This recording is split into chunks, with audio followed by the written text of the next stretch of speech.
여러분, 안녕하세요. 네, 저요 대순 어산 제어신 원합니다. English translation, guys, for my Filipino viewers. Hello everyone. This is the stay of the one and only. And for today's video, I'm going to recommend one of my favorite K-drama series or K-dramas movies that you're going to fall in love and you're going to love for this year.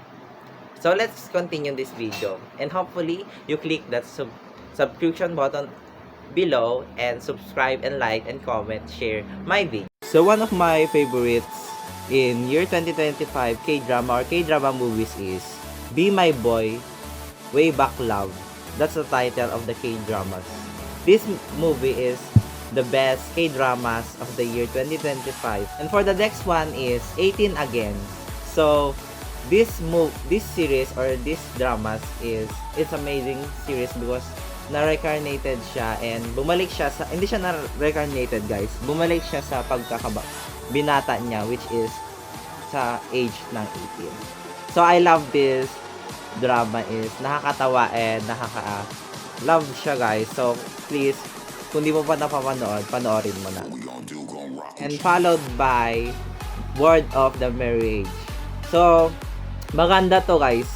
And napanood ko siya nung quarantine days. And na-enjoy ko siya because yung mga kabit dyan is hindi lang basta kabit siya, may drama siya and maganda siya panoorin. So sa mga jowa or sa may mga husband dyan, panoorin nyo to para nyo may kabit na asawa nyo. Charing. And followed by one of my favorite, guys, is here is The Queen of Tears. Kung di mo pa to napapanood online or sa kahit anong site, is panoorin mo na, guys, because iiyak ka at kikiligin ka sa drama na to. And the next one is one of my favorite, guys, is Reborn Rich. Because kung gusto mo maging mayaman, panoorin mo to kasi marireborn ka or ma-reincarnated ka na. Pagising mo na lang sa kumpanya, mayaman ka na at may trabaho ka na. Kaya panoorin mo na to, maganda tong movie na to, and I recommend this because this is one of the best na napanood ko.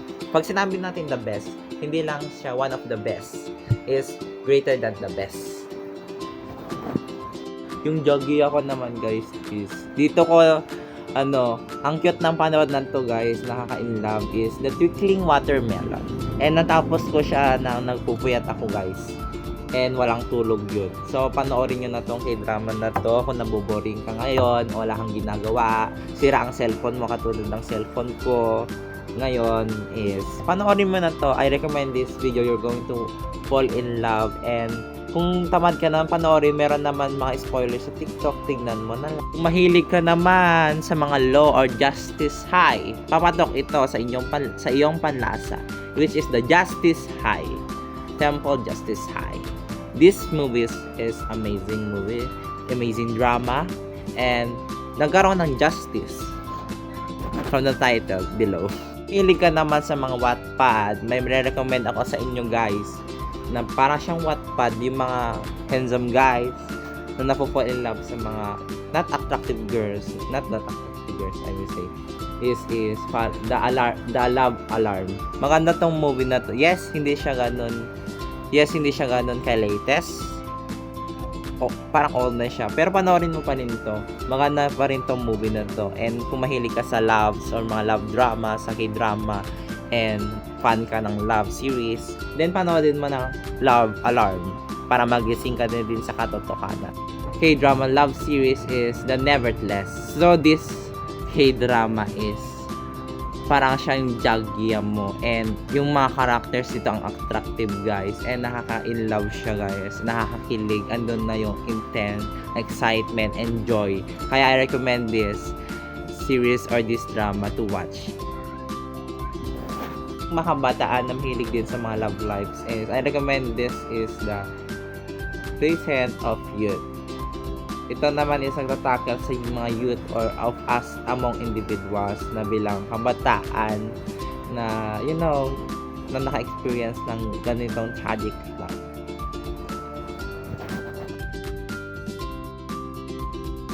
Pinag-uusapan siya ngayon, guys, latest. At ang nagbabalik is the Weak Hero Season 2. So, panoorin nyo na din siya, guys. May mga trailer na kumakalat. So, to watch this. Kung di mo pa napanood yung Weak Hero Season 1, maganda yung Weak Hero Season 1. And may mga bagong characters. And may nagbabalik na characters. Spoilers alert. So, panoorin mo na siya. Weak Hero Season 1 and Weak Hero Season 2. Kung di mo pa napanood yung Weak Hero Season 1, then panoorin mo na siya ngayon. So, yun lamang ang mga ating tatalakayan for today's video. And hopefully, panoorin mo na itong mga nirecommend kong videos.